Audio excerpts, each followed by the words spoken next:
So you want to add dark mode to your app. Well, you're in the right place. We're going to be using shadcn UI, and it is going to be absolutely simple. Let's do it. All right, so right here, we just have a blank Next.js project. First thing we're going to do is we're going to go over to the shadcn website. And when we get to this website, we make this a little bit larger. We're going to come over here to the docs, and then we're going to first install it into our project. We're going to click Next.js, and then we're going to click this right here. I'm using PNPM, but use whatever you're using. We come back over here, we come to the terminal, we paste this command in, and then it asks us a few questions. I'm going to use default, I'm going to use neutral, and yes, we want CSS variables. All right, now that we got that added to our project, we're going to come over here and we're going to go to dark mode. We're going to click that, go to Next.js, and then we're going to install this, again, using your package manager. And then we're going to paste this in, and then we're going to come back over here. We're going to create a theme provider. We're going to copy this code. We're going to come over here. We're going to first, in the source directory, we're going to create a components folder, and we're going to name this theme provider. I'm going to use Pascal casing instead. So we're going to create theme provider.tsx, and we're just going to paste this code in. We're going to save this. I'm going to remove this line because we do not need it. And then we scroll down to step number 3. We're going to add the theme provider to our root layout. So what I'm going to do is just copy this part right here, come back over here, come to the layout page, and then we're going to paste this in right here. And then now we need to import this. Make sure to import it from the one that you made and not Next Themes. And then we're going to scroll down and come to step 4, and we're going to add this toggle button. So here's the code. We're going to copy this, and they call this mode toggle. So we're going to come in here to components, new file, mode toggle.tsx. We're going to paste that code. And as you can see, we need the button from shadcn, and we need the drop down menu. So we're going to come back over here. We're going to scroll down to button, and then we're going to copy this, use your package manager, and then we're going to paste this. And then we also need the drop down menu. So you can just add it right here, dash menu, run that. And now we have these components. So now let's come into our home page, and we're just going to add this component. So let's see, mode toggle. And now let's go to our app and see what it's looking like. So this is all we've got. If we click this and we go to dark, we can see it's dark. We go to light, we go to system, then it's whatever the user's system is.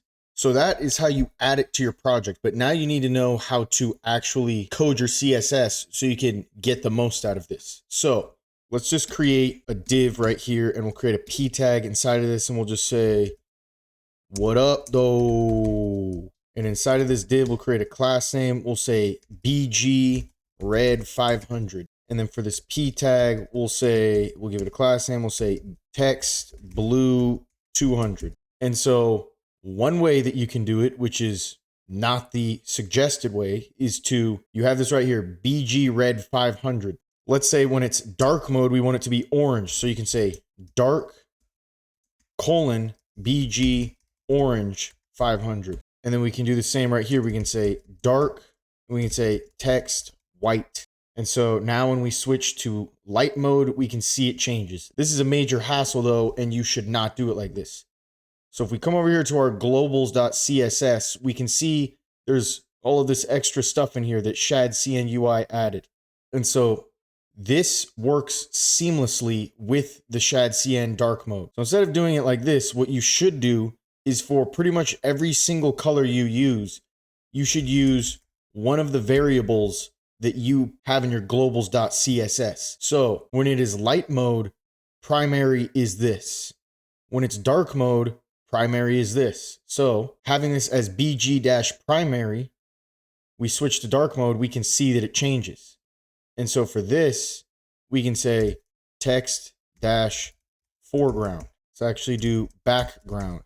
And so now these things will easily change. So if we come back into this globals file, you see that all of my things are colored. And so the way that I do that is I use this extension right here called color highlight. So you're going to want to add this, and then you have to make sure you come to the extension settings, and you have to make sure that you have match HSL with no function.